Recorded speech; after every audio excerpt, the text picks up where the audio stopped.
13-year-old daughter, the 2 adopted kids. Okay. And me and my dad went to the mall one day, and after the mall, we came home. I was actually doing a YouTube channel at the time, and it was a gaming channel, and it was literally 10 minutes into the recording, we had a knock on the door. It was the police. They told us to pack up and leave. We were confused. We didn't know what's going on, so we packed up and left.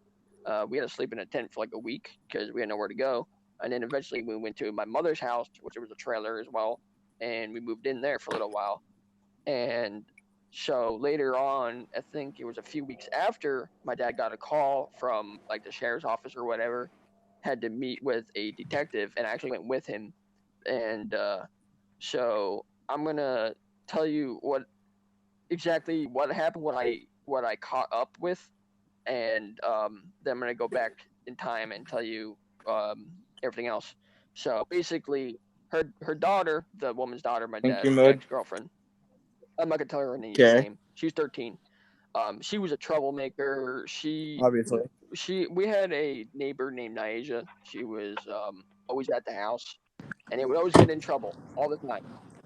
One day they're in the tent in the yard, like camping out in the yard.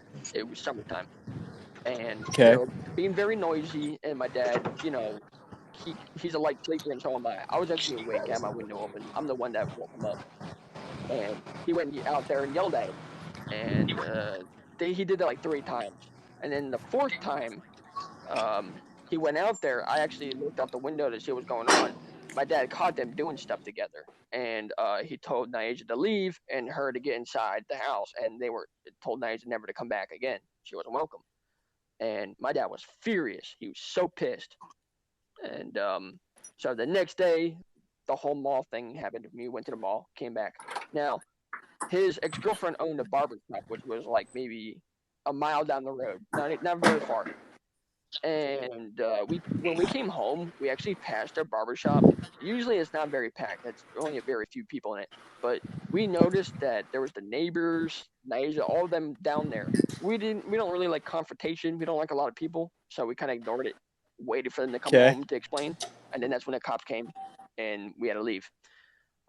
So after it was literally 2 years of investigations were going on,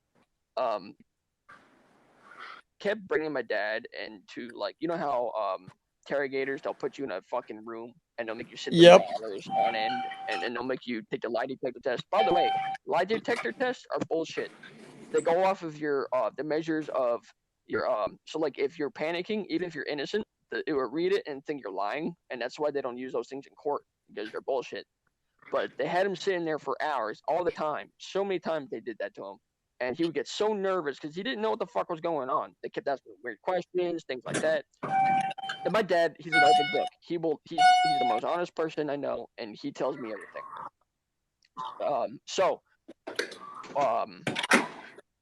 One day the public defender, because he couldn't afford a judge, or not judge, sorry, stupid, attorney.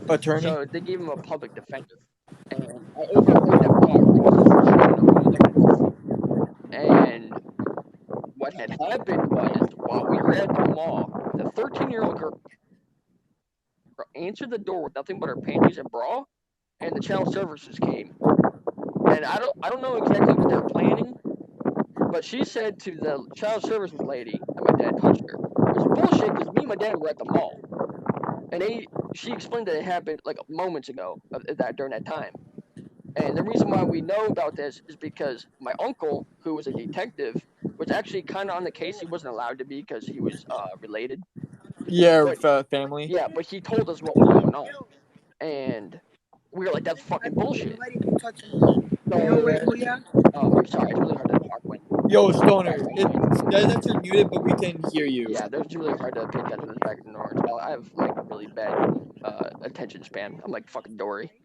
Anyway, so where was I? Oh my god, the wind is horrible. Well, yeah, I'm Stoner. It does show that you're muted, but yeah, it's really hard to hear the story from 8 with that wind. Just mute yourself and mute yourself again, again, bro. I'm trying to mute myself and I can't because my mom is. Oh, No, that's fine. I'll try and do it as best as I can.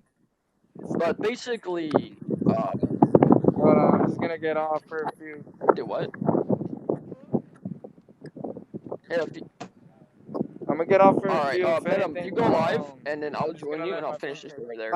I don't go live. All right, you want to come to my live then? And I'll just tell you. All right. Awesome. Y'all are welcome to join as well. What's up, Turkey?